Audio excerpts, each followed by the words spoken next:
শিৱসাগৰৰ বকতা মৌজাৰ এছুৱা পথে জ্বলা-কলা খুৱাইছে স্থানীয় ৰাইজক। দিচাং আৰু দিৰৈ নৈৰ বানৰ কবলত পৰা প্ৰায় ৪০খনৰো অধিক গাঁৱৰ ৰাইজ সন্মুখীন হ'বলগীয়া হৈছে ব্যাপক সমস্যাৰ। বানে সৃষ্টি কৰা ভয়াৱহ পৰিস্থিতিৰ ফলত জীয়াতু ভুগিব লগা হৈছে অঞ্চলটোৰ লোকসকলে।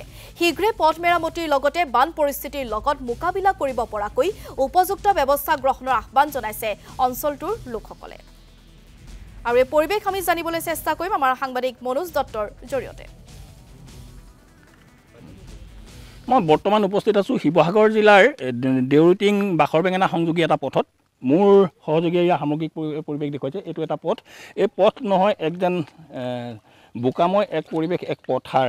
এই পথাৰ সদৃশ এই পথেৰে জ্বলা-কলা খুৱাইছে ইয়াৰ জনসাধাৰণক। প্ৰায় ৬-৭খন গাঁৱৰ ৰাইজ এই পথেৰে অহা যোৱা কৰে আৰু এতিয়া বাৰিষা হোৱাৰ লগে লগে ইয়াত তেওঁলোক বোকা ৰাস্তাৰে অহা যোৱা কৰিবলগীয়া হয় আৰু যাৰ ফলত এই পথেৰে এজন পথচাৰী নালাগে, গাড়ী মটৰ একোৱেই যাব নোৱাৰে, যাৰ ফলত তেওঁলোকে দুৰ্বিষহ জীৱন পাৰ কৰিবলগীয়া হয় আৰু এক বোকাময় পৰিৱেশত তেওঁলোকে এই পথেৰে আহ যাহ কৰিবলগীয়া হয়। কণ কণ ছাত্ৰ ছাত্ৰী, ব্যৱসায়িক প্ৰতিষ্ঠানলৈ যোৱা লোকসকল বা লগতে যিসমূহ কৰ্মস্থানলৈ যোৱা যি কৰ্মচাৰীসকলৰো যথেষ্ট অসুবিধা হয় আৰু এই পথত নচলে কোনো যান বাহন। ইয়াত বাৰিষা হোৱাৰ লগে লগে ইয়াৰ পথৰ কাষৰে নাৱেৰে যাতায়াত কৰিবলগীয়া হয় এইসকল জনসাধাৰণে। যিহেতু ইয়াৰ যিজন জনপ্ৰতিনিধি আছে, জনপ্ৰতিনিধিয়ে এইসকল ৰাইজৰ বাবে পিঠি দিয়া পৰিলক্ষিত হৈছে।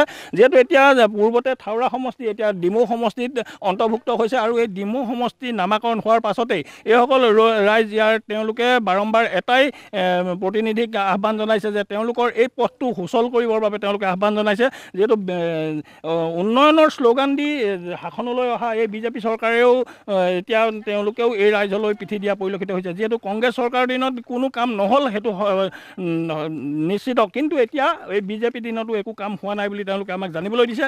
আৰু ইয়াত যিসকল ৰাইজ উপস্থিত আছে মই তেওঁলোকৰ পৰা জানিবলৈ চেষ্টা কৰিম। প্ৰথমতে এজন ককাইদেউ আছে, মই তেখেতক মাতিছোঁ কাষলৈ। আপুনি অকণমান কাষলৈ আহিলে ভাল হ'ব। এই পথটো ক'ৰ পৰা ক'ৰ সংযোগী আৰু কেনে অৱস্থা ইয়াৰ? এইটো বাখৰ বেঙেনা পঞ্চায়ত, বাখৰ বেঙেনা স্কুলৰ পৰা দেউটিং বাগান সংযোগী পথ। মাজৰ এইডোখৰ শিলিখাগুৰি চেটিয়াঙত পৰে। এইডোখৰ প্ৰায় 500 মিটাৰমান পথ নতুনকৈ ৰাস্তা উঠোৱা হৈছিলে। এইডোখৰত অহা যোৱা কৰা অসুবিধা হৈছে বানপানীয়ে। ইয়াত এইপিনেতো কিমান গাঁৱৰ মানুহ অহা যোৱা কৰে? প্ৰায় 10খনমান গাঁৱৰ অহা যোৱা কৰে।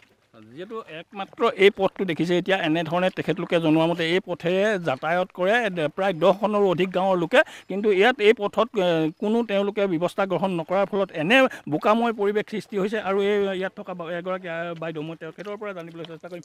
কি ক'ব, এই পথটোৱে আপোনালোকক জ্বলা-কলা খুৱাইছে? আমি এই পথটোৱে জ্বলা-কলা খুৱাইছে। এইডোখৰ পৰাই মানুহ এতিয়া বানপানীত একো কেনিও যাবও নোৱাৰা হ'ল, একো কৰিব নোৱাৰা হ'ল।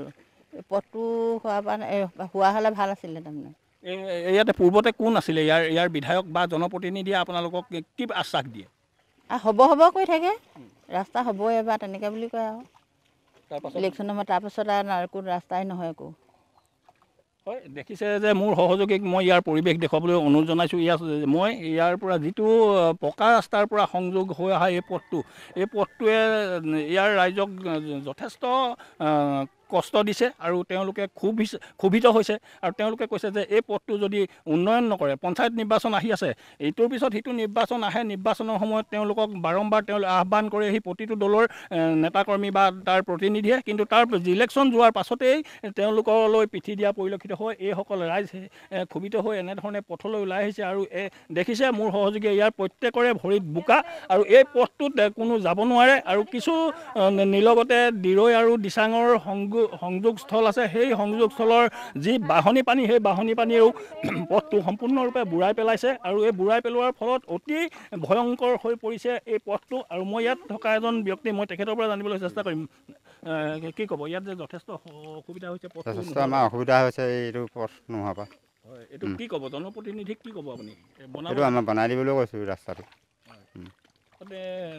তেখেতলোকে আহ্বান জনাইছে জনপ্ৰতিনিধিক যে অতি শীঘ্ৰে এই পথটো দেখাইছিলে আৰু এই পথটো বনাই নিদিয়াত তেওঁলোক ক্ষোভিত হৈছে।